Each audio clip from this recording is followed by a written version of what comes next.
आंदोलन आम्ही आधीच पुकारलेलं आहे.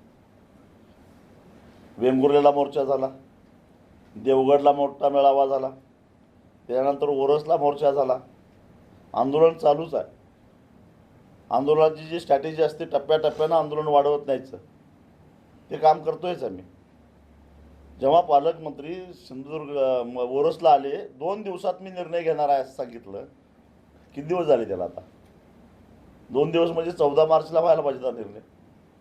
आज 21 मार्च आहे, अजून निर्णय झालेला नाही.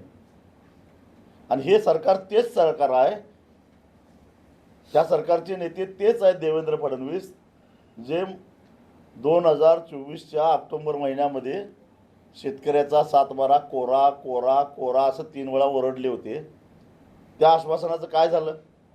त्यांच्यावर कोण विश्वास ठेवणार? ताज्या अपडेट्स आणि ताज्या बातम्यांसाठी आजच सबस्क्राईब करा आपला Sindhudurg digital news channel. Like करा, शेअर करा, कमेंट करा आणि महत्त्वाचं म्हणजे बेल आयकॉनला क्लिक करायला विसरू नका.